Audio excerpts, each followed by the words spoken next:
I really don't want my kids seeing 10 lesbian sex fests or 10 best teens or 10 best orgies under this menu.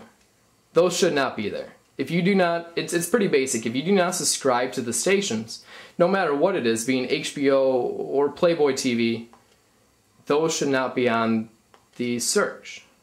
Why it is, I have no idea. It should automatically default to available stations. So to me, I think it's funny. My kid's 2 years old, so it doesn't really matter. But this could be a huge deal breaker for a lot of people. Why it does that? No idea. It's kind of funny though. So as you see, everything is sorted off alphabetically. It starts with numbers, of course. That's a good one right there.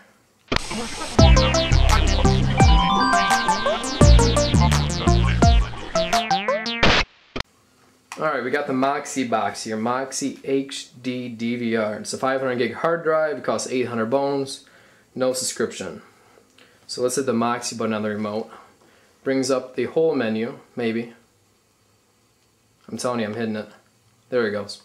Brings up the whole menu. I'll start with the guide. The guide is inverted from every other DVR I've ever used. The higher station channels are on the bottom. You hit the down button and it goes down and brings the menu up. Other DVRs, actually every one I've ever used, you hit the down button and you go down. This one brings it up. It's kind of weird and it's hard to describe unless you're using it, but once you feel the remote, it's going to feel a little different. Also, it only comes in this vertical layout, which I haven't got used to yet. Some people say they like it, I don't. I like the guide that the Motorola boxes or Dish boxes or even the TiVo boxes offer, because you see what's going on. Let's say at 8 o'clock I want to see what's on A&E HD. Right now I know first 48 or the first 48's on, but I don't know what's on an hour from now unless I scroll up to it. But you do get to see the channel logos, which is really nice, and it does give you more info at one time just by having that one station, because you get a little description down to the right. You can also scroll over and see what's on that station for the rest of the night. See how far down we can go. Quite a ways. Alright, so let's hit the back button here. This is all the stations. You can record from here as well. We hit the record button. Brings up a whole new menu. Off to the right you see you can record once, or you can record series, or just watch it. It's pretty standard from all DVRs. Once you hit the watch button, it brings up another little menu at the bottom where you can scroll through what's on other stations as well. It also tells you what's coming on later. That's real nice. Other DVRs do something similar, but it does not tell you what's coming on later. So go back in the menu. Oh, while we're here, let's do the ticker. This is the coolest thing about the DVR. I like the Moxi box for this reason. You hit the ticker, and it brings up a whole little menu down the bottom there. It has a lot on it. The first thing is the weather. It defaults to that for some reason, but that's fine. Wait a second, it'll bring up the whole menu. And we got forecast, you got sports information, all the way to, even on NASCAR, you get the point standings for the racing. I'm sure on Sunday it'll tell you more information as well. But we'll keep on going here. It has world news, business, entertainment news, everything. You can set it up on the computer side for the forecast, and it defaulted to where I live for Swartz Creek. It's a little crappy town outside of even crappier Flint, Michigan. You hear a lot about us later because GM's going bankrupt, so should be a lot of murders in our area. Anyway, let's go back. We'll bring up the Moxi menu. There we go. Hit the right button and it takes you to the favorites.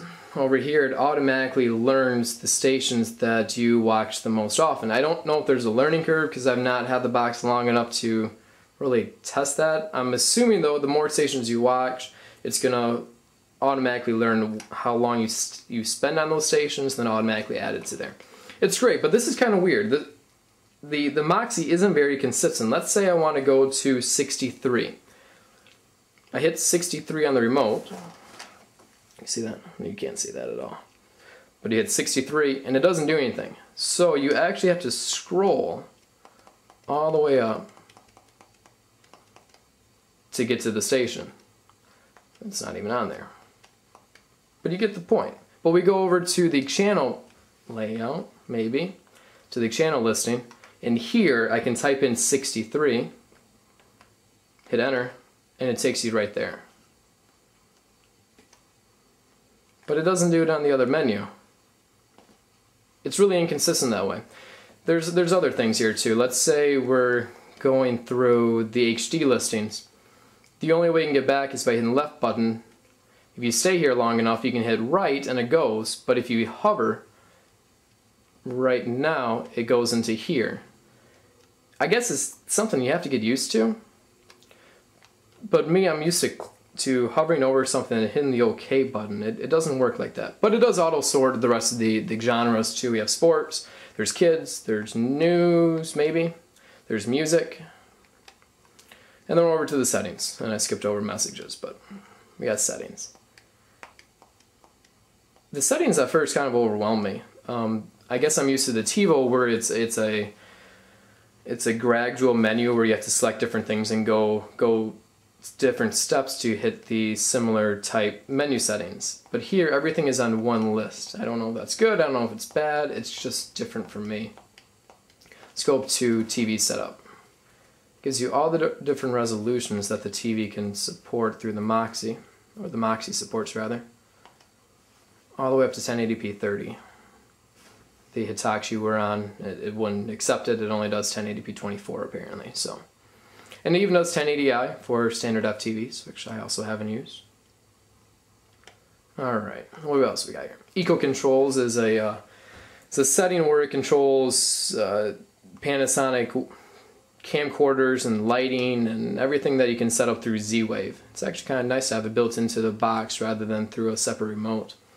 And then there's a bunch of games here. They're actually kind of lame. I think they're really dumb. But you got games. Like, let's do Block Breaker here. Play this all the time on my BlackBerry. The resolution's terrible. And it doesn't work very well. It's not smooth at all. Yeah, I'm sure you can hear the remote. As I was trying to click there, it didn't move over. So I don't think you're going to be playing Block Breaker that much. Because I can't. Here, let's see if I can get this on video. Nothing. So let's just call that fail. And then Super Ticker, the setup for that. MoxiNet's kind of neat. It's like a web browser. You can't enter anything in. You can't directly go to TechCrunch, for instance, without automatically entering it in through the website. But if we hit Crunch Gear, which I entered in the URL online, it takes a second to load. But it does, eventually.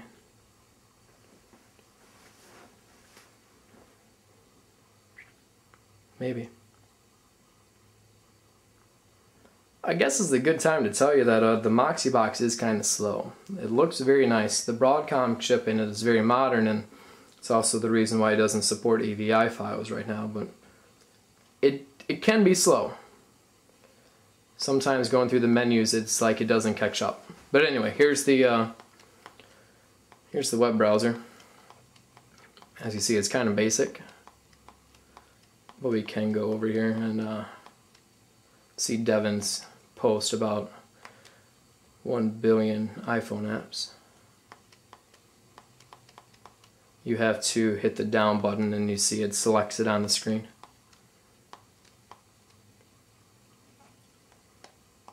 Alright, let's go back to the Moxi menu. I did hit the button a few seconds ago, it's just thinking. I think I hit the button.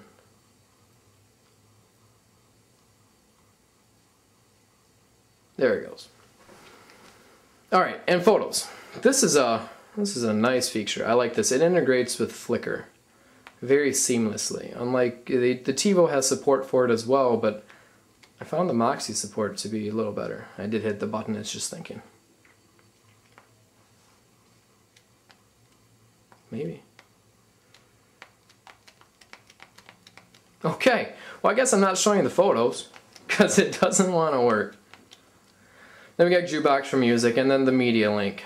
Now, I'm of the opinion that after the recording and the time shifting of the TV, the second biggest feature of a modern DVR is to get new content onto your television, either from the internet or from your local network. I had a big discussion with Ben Drawball from Engadget about this, and I guess I'm of a different opinion because he doesn't feel this is a big deal, but the Moxi does not support AVI files. Now, the majority of the files I have and the majority of files everybody I know has are AVIs, and they do not work in here. I talked to the Moxi engineers about it, and it's something that will be added later, but the box was rushed to development, and the reason it's not supported is the Broadcom chip that produces the fancy graphics on the TV does not support AVI under the current build. It needs new firmware. So if we're going into here and we want to watch 300, which was a DVD rip, it was my personal DVD. We ripped it to the hard drive. I backed up all my DVDs into AVI formats because I thought everything played it. And you hit the OK button and nothing works. It'll sit here for about 10 seconds and just try to stream it from the local network. Now this is a really shocked me, and I wrote a big long post at 11 o'clock at night because I have Helios players from 2004 that support AVI. This is just through a DLNA network. It should work, but it works on the TiVo and it works on everything else I've tried, but not on here. It's a deal breaker for me. I mean, I like the Moxi menu, it looks great on the high-def TV, but I can't get any of my content onto the TV. And for $800, it ought to damn do that, and it doesn't. It doesn't play MKV files or AVIs. It does support MPEG-2s. I don't know who uses MPEG-2s, but it's there. Now this is the second most annoying thing about the Moxi besides the AVI thing. When you're only in the network menu and you hit the back button on the remote, let's see that, the back button, it brings up another menu asking you if you want to go back. Yes, I want to go back because I hit the damn back button. So I'll hit back again and it brings it up again. You gotta wait a second and then it goes. I don't know if it's the Broadcom chip not being able to browse the network quickly enough, which it very well could be. And that's just there as kind of it's a stumbling block to slow people down. It could be, but it's really annoying, and it's the only place in the DVR that's there. This is also something I just found out, and this is really funny. So, I don't subscribe to these stations, but they're available through Comcast. So let's go into Find and Record TV, right? So we're going to go by title, and it's going to automatically sort these alphabetically. What's the first thing it cues, though, is numbers. And if you can see those, I don't subscribe to Penthouse TV or to whatever FLN is, but those are there. I don't have FLN, but I do not have Penthouse TV either, and I really don't want my kids seeing 10 lesbian sex fests or 10 best teens or 10 best orgies under this menu. Those should not be there. If you do not, it's pretty basic. If you do not subscribe to the stations, no matter what it is, being HBO or Playboy TV, those should not be on the search. Why it is, I have no idea. It should automatically default to available stations. So to me, I think it's funny. My kid's 2 years old, so it doesn't really matter. But this could be a huge deal breaker for a lot of people. Why it does that? No idea. It's kind of funny though. So as you see, everything is sorted off alphabetically. It starts with numbers, of course. That's a good one right there. I'm really trying to move. There it goes. So we got the Moxi. I like the Super Ticker. It's the best thing about the box. I would not buy the Moxi though for two reasons. One, the AVI support. It's terrible that it was rushed to development without that support. It can be updated, but once again, it's a great example of how products nowadays get rushed to production before they're really ready. And two, I hate the guide. I cannot stand the vertical layout without the grid. Plus it's $800, it's only a 500 gig hard drive and does not have an ATSC tuner.